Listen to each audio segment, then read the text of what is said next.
Welcome to Learning English, a daily 30-minute program from the Voice of America. I'm Katie Weaver. And I'm Mario Ritter Jr.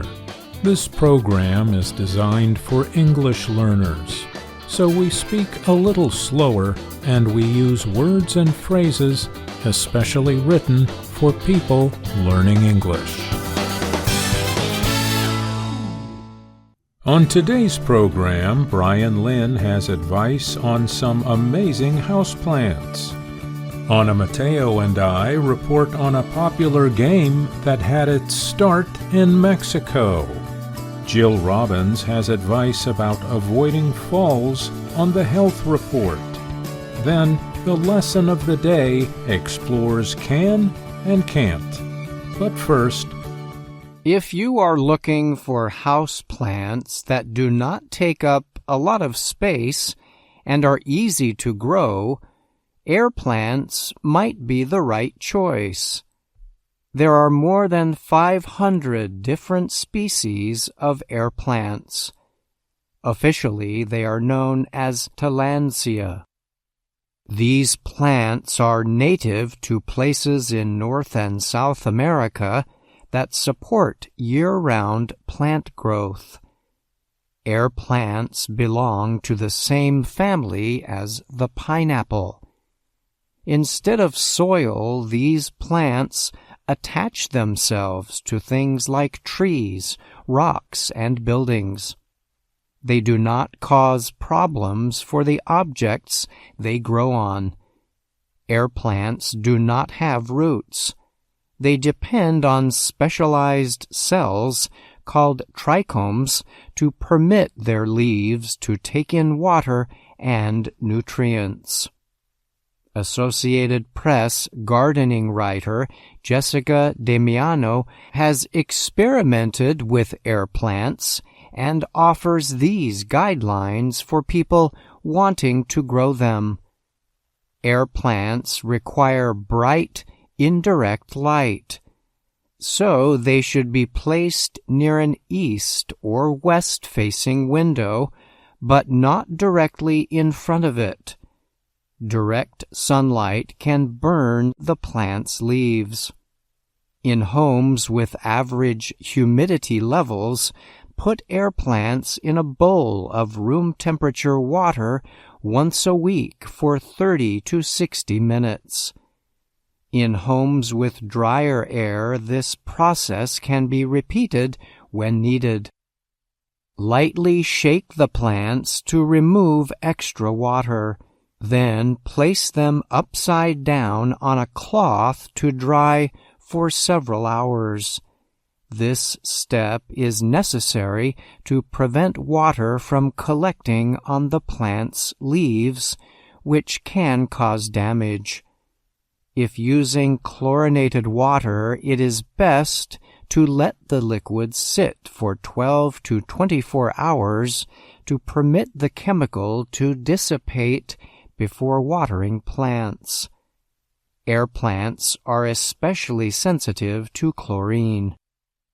Growers should feed their air plants with any all-purpose houseplant, bromeliad, or orchid fertilizer. The substance should be added to the soaking water monthly to provide added nutrients. Use about half the amount suggested by the fertilizer manufacturer. Air plants bloom only once. The resulting pink, coral, purple, or white flowers are a signal that the plants are nearing death. However, air plants produce offshoots known as pups. These can be separated into new plants once they grow to about 1/3 the size of the parent. Notable air plants include Spanish moss, which can be found hanging from large trees in tropical or subtropical areas. In the home, Spanish moss is grown in a humid environment such as a bathroom. Another kind is Tillandsia ionantha, which is also known as the sky plant. It is a shaggy-looking plant with green bracts. Bracts are leaf-like structures that grow from the area just beneath a flower. The tops of bracts can turn pink or purple before flowering. Tillandsia caput medusae is named for its similarity to the snake-haired head of Medusa from Greek mythology. The plant is popular because of its long, wavy leaves that grow upward from a fat, round base. Perhaps the most unusual species of Tillandsia is the xerographic air plant. This kind is known as the king of air plants. It can grow up to about 1/2 meter. The plant's long, thin silver leaves curl downward to produce a round shape that sets it apart from other air plants. You can place air plants in just about any spot that provides the required sunlight and good airflow. Glass containers or terrariums are popular choices, but growers can also put air plants inside seashells or on rocks. One could even create a floating Tillandsia garden by hanging several plants from fishing line.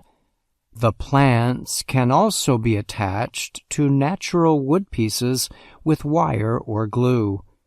Some choose to grow them inside hanging frames.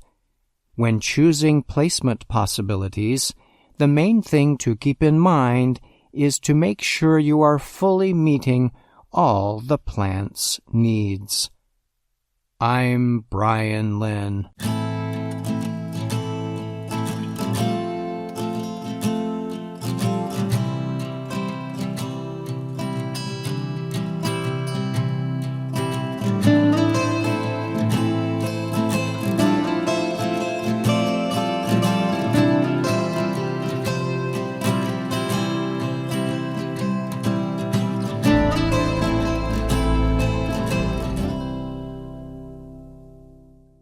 On a Sunday afternoon in Mexico City's Roma neighborhood, Rosa Maria Espinoza joins about 80 men in a park to play Pollyanna. The almost 100-year-old game was created in a Mexican prison and requires luck and thinking skill. Pollyanna still carries a stigma connected to its birth as a prison game. However, it is growing popular as people from different backgrounds discover its appeal. Espinoza says she likes the excitement of the game, but sometimes, she adds, the dice aren't lucky. Pollyanna is played with 4 people and a square wooden box with a sunken center for dice rolling. Each player has 4 pieces that they race around the box. They use dice combinations and math to govern how to move their pieces strategically. At the same time, they must also try to block moves by their competitors. The board represents the limits of a prison and getting out of it before others. Winning freedom is the game's goal. People used to say these folks know how to play because they've been to prison, said the 62-year-old Espinoza. Thank God I've never been, but I like to play. That was the first time she had competed against anyone besides her family and friends. She usually plays on Tuesdays and Sundays in the small church in her apartment building. Alejandro Olmos studies ancient cultures at the National Anthropology and History School. He has studied and played Pollyanna for years. He has followed the game's roots to the Indian game chopper, or pachisi. He found evidence of the connection dating back 1,400 years. After British colonization of India, the game spread to Western countries under different names, including Ludo, Aggravation, and Parcheesi.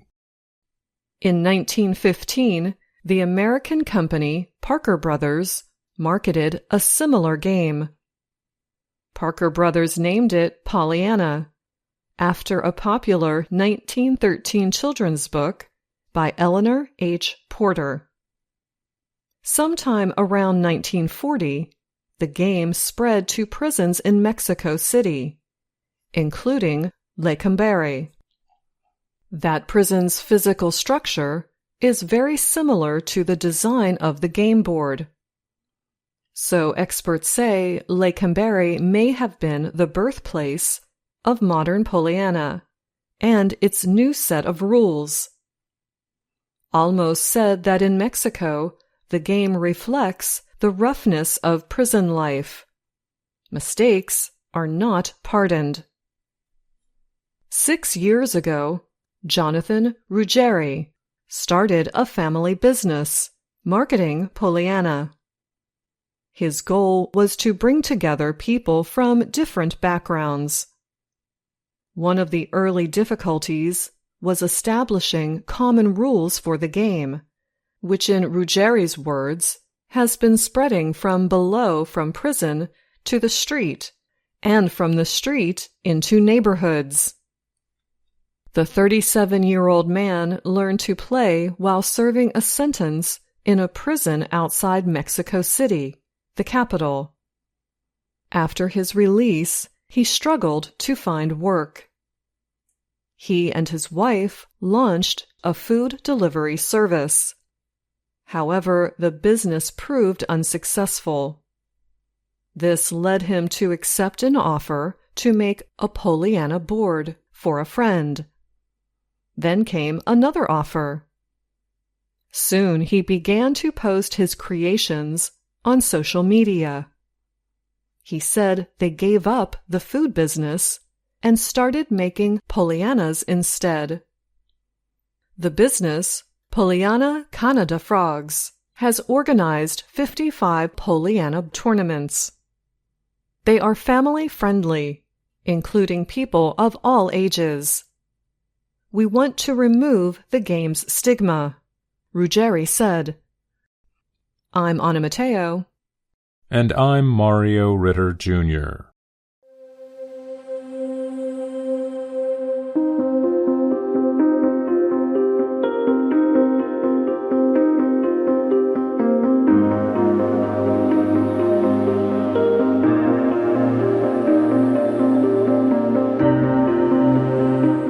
To age well, doctors say we should remember the importance of good balance. It matters when you wash yourself, put clothing on, and generally move around in your home and elsewhere. As we age, good balance permits us to live more independently. Difficulties with balance can be dangerous. The United States Centers for Disease Control reports that 3 million older people in America seek medical care for fall-related injuries each year. But we can prevent some falls, said Rupa Amosing. She is a geriatrician, a doctor who specializes in treating old people. She is also the creator of the Balance Class program at Cleveland Clinic in Ohio. She said that some people have a misconception that part of getting old is you're going to fall. That's not true. You can control how you fall or if you fall. To prevent falls, geriatricians say people should start asking themselves questions about their balance as early as 50 years old. Here are the questions. Do I ever feel unsteady? If you feel unsteady or lose balance from time to time, ask your doctor to check all your body systems that can affect balance. Along with muscle and bone problems, unsteadiness can also result from poor blood pressure, inner ear problems, nervous system issues, and more. Maybe you do not have unsteadiness, but wonder about your skill at balancing. You can test yourself easily and at home to find out if you need any medical intervention. Stand next to a wall or something that can provide support if needed. Raise one leg. Can you hold that position for 10 seconds? Now, try the other leg. If you can stand on each leg alone for 10 seconds, you should be fine, said Greg W. Hartley, a professor of physical therapy specializing in geriatrics at the University of Miami in Florida. If you can't do that, then you should probably go see a physical therapist, he said. A physical therapist treats people with conditions or injuries that affect body movement. Another at-home test is called TUG, or TUG, for Timed Up and Go. Hartley suggests doing this test with supervision. You begin the test from a seated position. Then stand up and start a timer immediately. Walk 3 meters, turn and walk back to your seat. Stop the timer as soon as you sit down. If the test takes you longer to complete than 15 seconds, your risk for falling is very high. But if you do it in 12 seconds or less, your fall risk is almost zero. Also, the National Council on Aging offers an online set of questions to predict your risk of a fall. What can I do to improve balance? Because muscle mass lessens in most people during their 30s, geriatricians say the best way to keep good balance is to stay physically active throughout life. Anmo Singh says it is never too late to act on that advice. Activities including Tai Chi and yoga are good for older adults because they involve controlled movements while shifting body weight. There also are simpler exercises people can work into their everyday lives. Anmo Singh says standing on one foot while waiting in line at a store is good. Or, at home, sit down and stand up several times straight without using a support. Another easy exercise is the 3-way leg lift. Hold on to a support, then lift the leg to the front, then to the side, and then to the back. How often should I do the exercises? The National Institute of Aging says people should spend at least 150 minutes per week in general physical activity to improve balance and overall health. Hartley said exercises done on a usual basis help train the brain to react correctly when you start to fall. Just like an athlete needs to do repetition to train for a sport, you're doing repetition to train for everyday balance activities, he said. I'm Jill Robbins.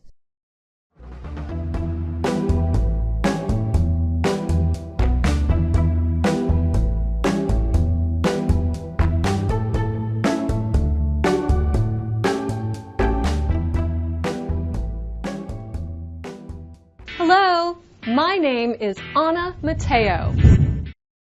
And my name is Jill Robbins. And I'm Andrew Smith. You're listening to the Lesson of the Day on the Learning English podcast. Welcome to the part of the show where we help you do more with our series, Let's Learn English. This series shows Anna Mateo in her work and life in Washington, D.C. Let's jump right in with a short clip from Lesson 20 of the series. We'll play the clip 3 times in a row. Listen to Anna ask a question and then make a statement. And listen for how she pronounces the small word can. Can you teach?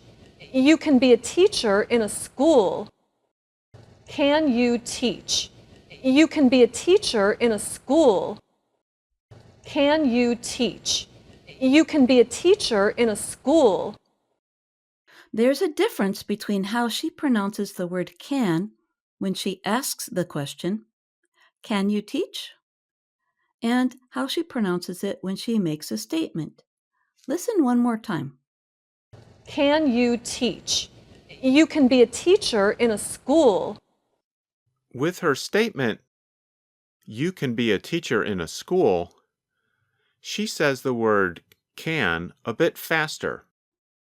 And the vowel sound changes from a, like in apple, to the schwa, This change of vowel sound is something that happens when we talk faster. That's a funny word, schwa, isn't it? When English speakers do not put any stress on a vowel, it sounds like this. We write it with the upside down E. Why do you think we have a special word for this sound, Jill? I think we need a special word for it because it can be written using A, E, I, O, U, or Y in words. It is the most common vowel sound in English because it represents unstressed vowels. Lesson 20 of Let's Learn English has a pronunciation practice video that explains this change of vowel sound. Let's listen. In slow speech, can sounds like can. In fast speech, it often sounds like can. Listen to Anna talking to Pete about being a teacher. Can you teach? You can be a teacher in a school. But now, let's listen to the negative forms of the verb can. These, of course, are the words cannot and can't. While it might seem simple, we want you to know how and when native speakers use each form. When we want people to clearly understand that we are unable to do something, we sometimes use the longer form cannot. For example, when you talk on the phone and you have to explain a problem, you want to be sure that the other person understands you. So you might choose to use the form cannot. For example, if you are locked out of a room or locked out of a building, you might say, "I've tried the key over and over and I cannot open the door." Yeah, cannot gives emphasis to the meaning. As we explained in a previous lesson of the day, emphasis is spelled E-M-P-H-A-S-I-S. It means extra importance and is similar to the word stress. Another reason we might choose to say cannot when speaking on the phone is because there is only a small difference in pronunciation between the positive form can and the negative form can't. Sometimes you can hear the letter T when we say can't, but other times it is harder to hear, and it just sounds like this: can't. In American English, we call that a held T. Instead of pronouncing the T, your tongue just comes to a stop against the hard part of the roof of your mouth just behind the upper front teeth. Maybe we'd better say that location one more time. Good idea. I'll repeat that. The tongue comes to a stop against the hard part of the roof of your mouth just behind the upper front teeth. In the pronunciation video of Lesson 20, you can hear Pete first pronounce can't with the letter T. And then the next time you hear him pronounce it with the held T, can't. Let's listen. No, I can't code. I can't teach. I can't cook. Anna, I can't do anything. I noticed that when people send text messages, they often send a message saying I can when I'm sure they mean I can't. I think that's because they're using their voice to write or dictating, The text and the phone software cannot tell the difference between the two words. How can we help our listeners hear and say the forms correctly? Listen to these examples. I can, I can't. I can, I can't. When we say the positive form, we pronounce the letter N longer. The N sound, n, n, n, lasts longer than in the negative form. In fact, in the negative form, because the tongue and voice stop, there is almost no sound of the letter N. Can't. So again, listen to the difference. I can, I can't. I can, I can't. There is a difference, but it is small. If you cannot hear the difference, don't worry. Usually, you will know that it's the negative form just from the situation, from all the other information you get from the conversation. And if you are speaking and want to be very clear, simply pronounce the letter T, like can't. I'm Jill Robbins, and you're listening to the Lesson of the Day on the Learning English podcast. Andrew, earlier in the lesson, you said you were going to give the listeners more examples. That's right. We're going to give examples of how we pronounce the verb can when we speak quickly. Jill, you can just ask me a question, and I'll answer it. That sounds pretty easy. Are you ready? Ready? Can you do it? Yeah, I can do it. Can you see it? Yeah, I can see it. Can you come over? Yeah, I can come over. Can you send it to me? Yeah, I can send it to you. Can you hear a difference? Yeah, I can hear a difference. Can you smell it? I can smell it.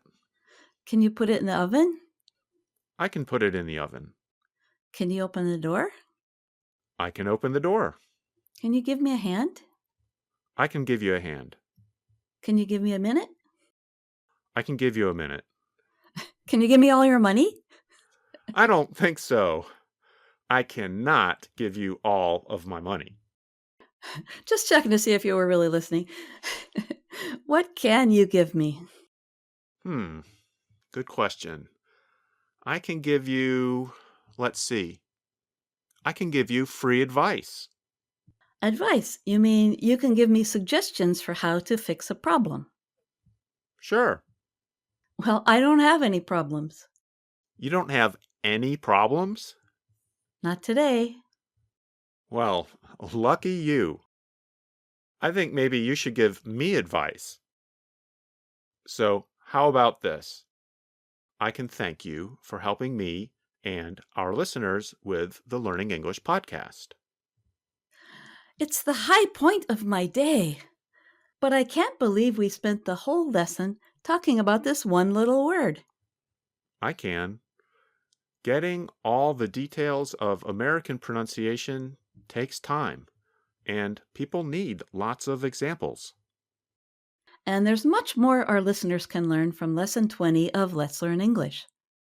In our next lesson of the day, we'll talk about an important topic from Lesson 20, having skills and knowing how to use them. That is a great topic. I look forward to speaking with you about it. Until then, thanks for listening to the Lesson of the Day on the Learning English podcast. I'm Andrew Smith. And I'm Jill Robbins.